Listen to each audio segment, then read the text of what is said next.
chaos in Cronulla. 20 years ago, violent race riots broke out in the beachside suburbs south of Sydney. Incited by a fight between surf lifesavers and young men of Middle Eastern background a week earlier, the riots exposed deep racial tensions. Just telling the Lebs to go home, stop making trouble down the beach.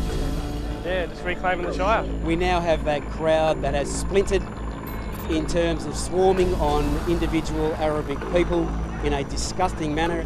Retaliation attacks led by Middle Eastern Australians added to the violence over 2 days of unrest. Previously secret cabinet documents reveal government concerns around extremism and social cohesion that year, particularly after terrorist bombings in London and Bali. One submission found recent terrorist attacks and other violence have caused a community reaction against specific religious and ethnic groups. Philip Ruddock was the Attorney General at the time, with a seat at the cabinet table. It was the most difficult period that we had experienced for decades. In response, the government expanded anti-terrorism law enforcement powers. We needed to be ensuring that terrorism was effectively prosecuted and dealt with, but we needed to be able to ensure that Australians of different races, different cultures, different religions would function as one. Tensions also brewing that year over industrial relations reforms. The Howard government, at the peak of its power, with a majority in both houses of Parliament, passed the controversial WorkChoices legislation. This package embodies one of the great pieces of unfinished business in the structural transformation of the Australian economy. A submission from the Workplace Relations Minister at the time saying the reforms were likely to elicit strong opposition from unions, but employers will react positively. As it turned out, the government didn't get the support they wanted from the business community, and the campaign by the unions particularly proved to be very, very successful. Immigration under the Howard government returned to the spotlight following the unlawful detention of dual citizen Cornelia Rao. An inquiry by former Australian Federal Police Commissioner Mick Palmer found a serious cultural problem within parts of the Immigration Department.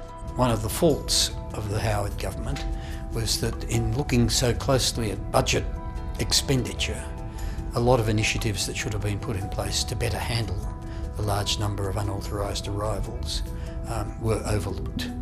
Cabinet documents also showing the government was preparing for a potential global influenza pandemic 15 years before COVID-19 hit. Even so, I suppose the dimensions of that pandemic took the Morrison government by surprise, and some of the policies of Commonwealth and state governments weren't as good as they could have been.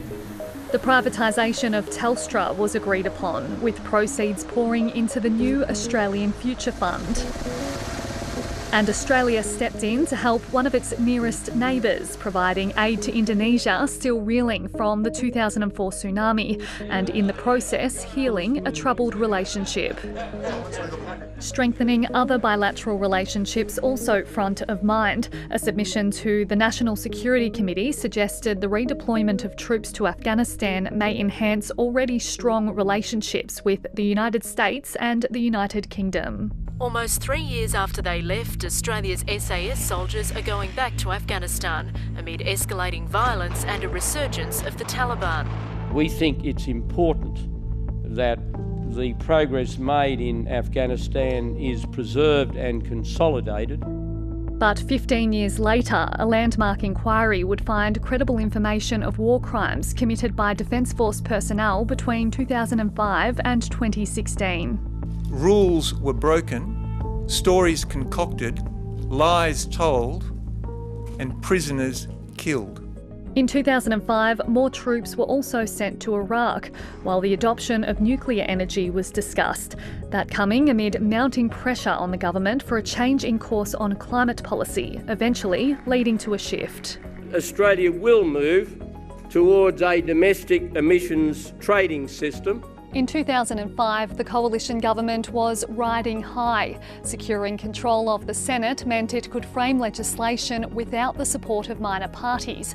But an overreach on industrial relations reform proved politically fatal. The government would suffer an election defeat 2 years later, a fall from grace so dramatic even John Howard lost his seat. Romy Stevens, ABC News, Canberra.